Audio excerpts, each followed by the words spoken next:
Constantine I was king of Greece from 1913 to 1917 and from 1920 to 1922.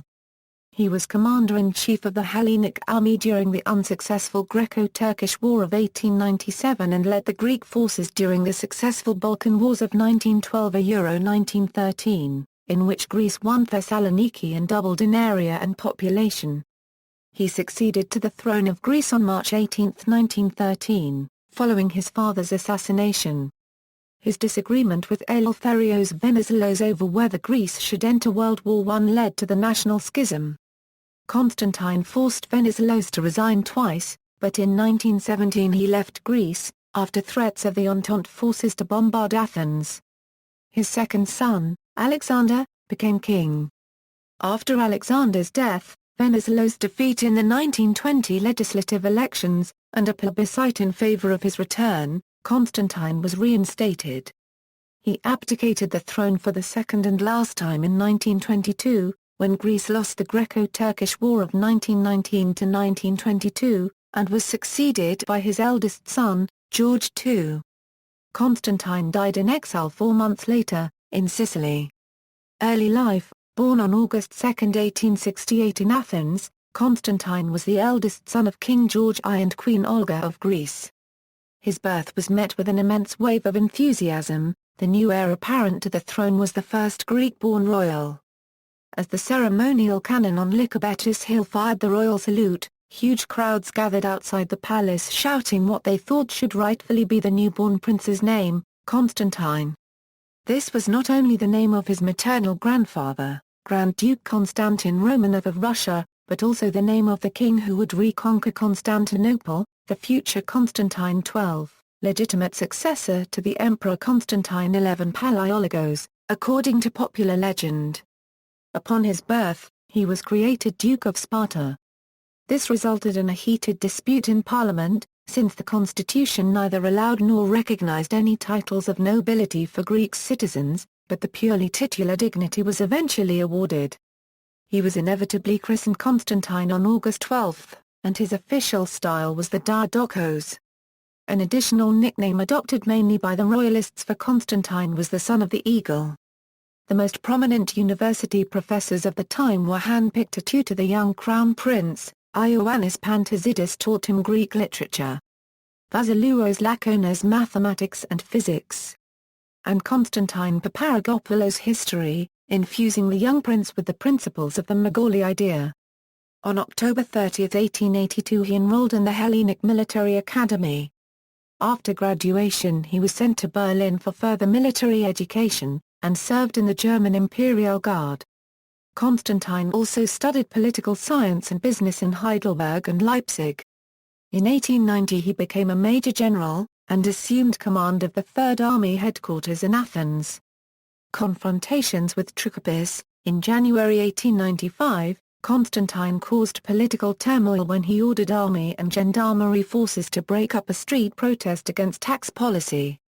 Constantine had previously addressed the crowd and advised them to submit their grievances to the government. Prime Minister Charles Trikoupis asked the king to recommend that his son avoid such interventions in politics without prior consultation with the government. King George responded that the crown prince was, in dispersing protesters, merely obeying military orders, and that his conduct lacked political significance. The incident caused a heated debate in Parliament, and Trikoupis finally resigned as a result.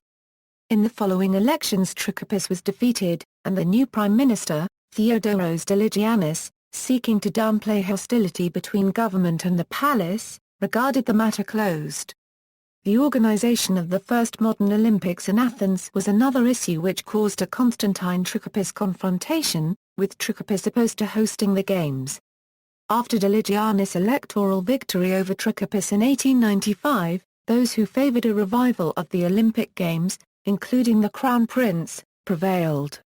Subsequently, Constantine was instrumental in the organization of the 1896 Summer Olympics. According to Pierre de Coubertin, in 1894 the Crown Prince learned with great pleasure that the Games will be inaugurated in Athens. Coubertin assured that the King and the Crown Prince will confer their patronage on the holding of these Games. Constantine later conferred more than that. he eagerly assumed the presidency of the 1896 organizing committee. At the Crown Prince's request, wealthy businessman George Avirov agreed to pay approximately 1 million drachmas to fund the restoration of the Panathinaikos Stadium in white marble. Greco-Turkish War and aftermath. Constantine was the commander-in-chief of the army of Thessaly in the Greco-Turkish War of 1897, which ended in a humiliating defeat. In its aftermath, the popularity of the monarchy fell, and calls were raised in the army for reforms and the dismissal of the royal princes, and especially Constantine, from their command posts in the armed forces. The simmering dissent culminated in the Gowdy coup in August 1909. In its aftermath, Constantine and his brothers were dismissed from the armed forces, only to be reinstated a few months later by the new prime minister, Eleftherios Venizelos, who was keen on gaining the trust of King George. Venizelos was ingenious in his argumentation: all Greeks are rightly proud to see their sons serve in the army, and so is the king. What was left unsaid was that the royal prince's commands were to be on a very tight leash. Balkan Wars, overview. Turkish planning was foreseeing a two-pronged Greek attack east and west of the impassable Pindus mountain range, and they accordingly allotted their resources, equally divided, on a defensive posture in order to fortify the approaches to Ioannina, capital of Epirus, and the mountain passes leading from Thessaly to Macedonia. This was a grave error. The war plan by Venizelos and the general staff called for a rapid advance with overwhelming force towards Thessaloniki with its vitally important harbour. A minute force of little more than a division proper, just enough to forestall a possible Turkish redeployment eastwards, was to be sent west as the army of Epirus, while the bulk of the army and artillery would embark on what would later be called blitzkrieg tactics against the Turks in the east. In the event the Greek plan worked brilliantly, advancing on foot, the Greeks defeated the Turks soundly twice, and were in Thessaloniki within 4 weeks. The Greek plan for overwhelming attack and speedy advance hinged upon another factor: should the Greek navy succeed in blockading the Turkish fleet within the straits, any Turkish reinforcements from Asia would have no way of reaching Europe fast. Turkey would be slow to mobilize, and even when the masses of loyal troops raised in Asia were ready, they could go no further than the outskirts of Istanbul, fighting the Bulgarians in brutal trench warfare. With the Bulgarians directing the bulk of their force towards Constantinople, capture of Thessaloniki would ensure that the railway axis between these two main cities was lost to the Turks, who would then suffer total loss of logistics and supplies and severe impairment of command and control capability. The Turks would be hard-placed to recruit locals, as their loyalties would be liable to lie with the Balkan allies. Ottoman armies in Europe would be quickly cut off and their loss of morale and operational capability would lead them toward a quick surrender. Macedonian front. Previously the Inspector General of the army, Constantine was appointed commander-in-chief of the Greek army of Thessaly, when the First Balkan War broke out in October 1912. He led the army of Thessaly to victory at Sarantapyros. At this point, his first clash with Venizelos occurred, as Constantine desired to press north, towards Monastir, where the bulk of the Ottoman army lay, and where the Greeks would rendezvous their Serb allies. Venizelos, on the other hand, demanded that the army capture the strategic port city of Thessaloniki, the capital of Macedonia, with extreme haste, so as to prevent its fall to the Bulgarians. The dispute resulted in a heated exchange of telegrams. Venizelos notified Constantine that political considerations of the utmost importance dictate that Thessaloniki be taken as soon as possible. After Constantine impudently cabled, "The army will not march on Thessaloniki. My duty calls me towards Monastir, unless you forbid me," Venizelos was forced to pull rank.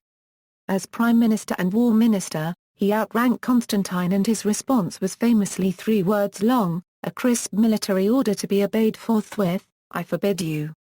Constantine was left with no choice but to turn east, and after defeating the Ottoman army at Giannitsa, he accepted the surrender of the city of Thessaloniki and of its Ottoman garrison on October 27, less than 24 hours before the arrival of Bulgarian forces who hoped to capture the city first. The capture of Thessaloniki against Constantine's whim proved a crucial achievement, The pacts of the Balkan League had provided that in the forthcoming war against the Ottoman Empire, the four Balkan allies would provisionally hold any ground they took from the Turks, without contest from the other allies. Once an armistice was declared, then facts on the ground would be the starting point of negotiations for the final drawing of the new borders in a forthcoming peace treaty. With the vital port firmly in Greek hands, all the other allies could hope for was a customs-free dock in the harbour. Epirus Front. In the meantime, operations in the Epirus Front had stalled. Against the rough terrain and Ottoman fortifications at Byzani, the small Greek force could not make any headway. With operations in Macedonia complete, Constantine transferred the bulk of his forces to Epirus, and assumed command. After lengthy preparations, the Greeks broke through the Ottoman defences in the Battle of Byzani and captured Ioannina and most of Epirus up into what is today southern Albania. These victories dispelled the tarnish of the 1897 defeat, and raised Constantine to great popularity with the Greek people. Accession to the throne and Second Balkan War. At that point, tragedy struck. George I was assassinated in Thessaloniki by an anarchist, Alexandros Shinas, on March 18, 1913, and Constantine succeeded to the throne. In the meantime, tensions between the Balkan allies grew, as Bulgaria claimed Greek and Serbian-occupied territory. In May, Greece and Serbia concluded a secret defensive pact aimed at Bulgaria. On June 16, the Bulgarian army attacked their erstwhile allies, but was soon stopped. King Constantine again led the Greek army in its counterattack in the battles of Kilkis Lahanos and the Kresni Gorge. He was keen to go for the jugular, Sofia. In the meantime the Bulgarian army has started to disintegrate, beset by defeat in the hands of Greeks and Serbs. They were suddenly faced with a surprising Turkish counterattack with fresh Asian troops finally ready, while the Romanians advanced south, demanding southern Dobruja as a compensation to the overreaching Bulgarians. Bulgaria had to sue for peace, agreed to an armistice and entered negotiations in Bucharest. The victories in the Second War gave a further boost to Constantine's popularity, with him being widely acclaimed as Bulgar Slayer, in imitation of the Byzantine Emperor Basil II.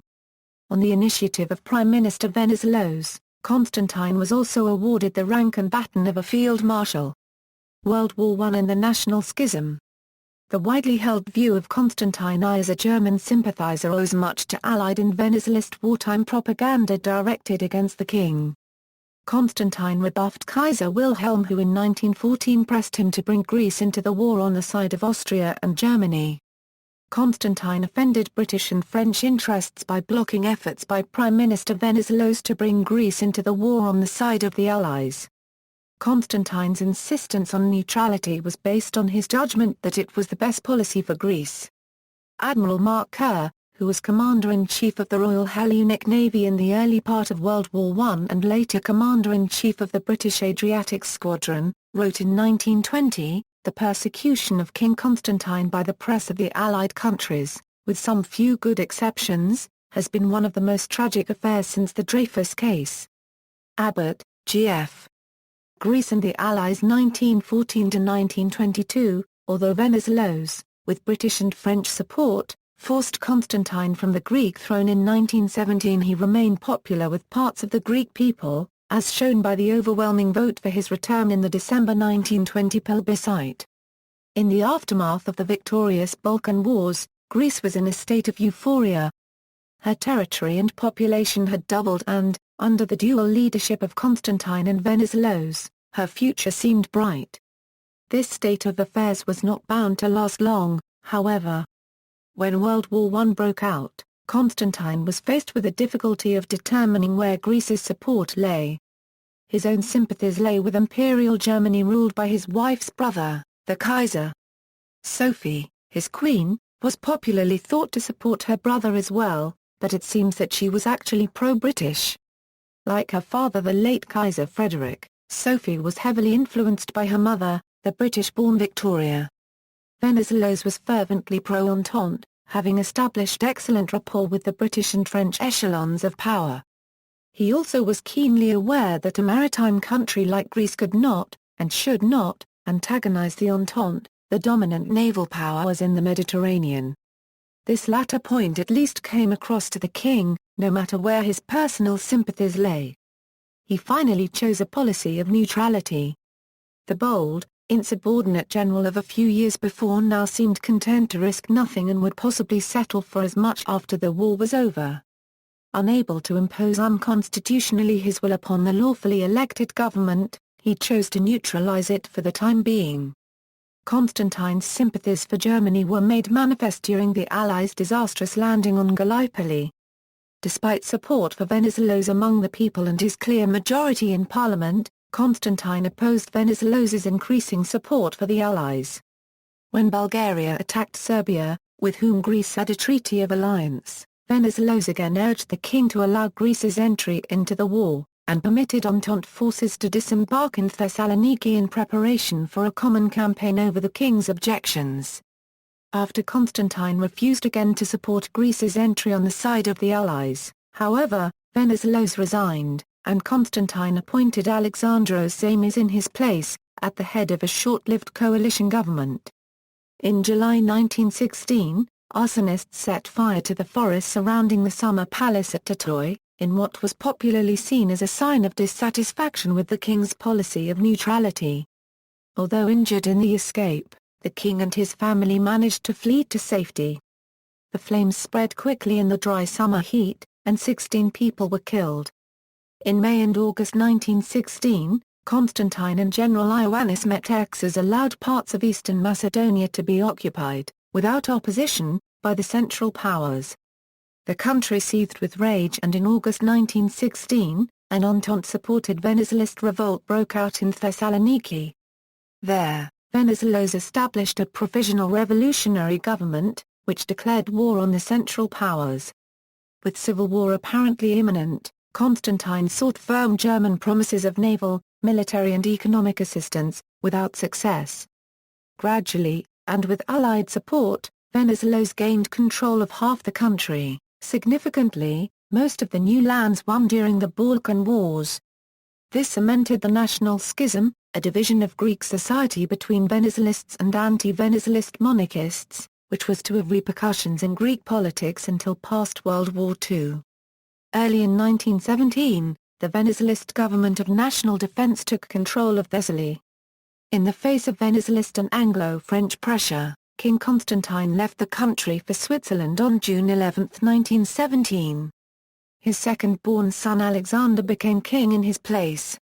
The Allied powers were opposed to Constantine's firstborn son George becoming king, as he had served in the German army before the war and identified with his father's pro-German policies. Restoration and disaster. Constantine's younger son, King Alexander, died on October 25, 1920, after a freak accident. He was strolling with his dogs in the royal menagerie, when they attacked a monkey. Rushing to save the poor animal, the king was bitten by the monkey and what seemed like a minor injury turned to septicemia. He died a few days later. The following month Venizelos suffered a surprising defeat in a general election. Greece had at this point been at war for 8 continuous years, World War I had come and gone, yet no sign of an enduring peace was near. All young men had been fighting and dying for years, lands lay fallow for lack of hands to cultivate them, and the country, morally exhausted, was at the brink of physical exhaustion. The pro-royalist parties promised peace and prosperity under the victorious Field Marshal of the Balkan Wars, he who knew of the soldiers' plight because he had fought next to him and shared his ration. Following a plebiscite in which nearly 99% of votes were cast in favor of his return, Constantine returned as king on December 19, 1920. This caused great dissatisfaction not only to the newly liberated populations in Asia Minor, but also to the great powers who opposed the return of Constantine. Within 2 years the king's newfound popularity was lost again. The inherited ongoing Asia Minor campaign against Turkey proved disastrous for the Greeks. An ill-conceived plan to go for the jugular again, Kemal's new capital of Ankara, deep and barren Anatolia where no Greek lived, succeeded enough only to raise some faint and ill-fated hopes. The Turks eventually broke the overstretched Greek front and routed the Greek army through Anatolia to the shore, burning Smyrna. Following an army revolt, Constantine abdicated the throne again on September 27, 1922 and was succeeded by his eldest son, George II. Second exile and death. He spent the last 4 months of his life in exile in Italy and died in 1923 at Palermo, Sicily.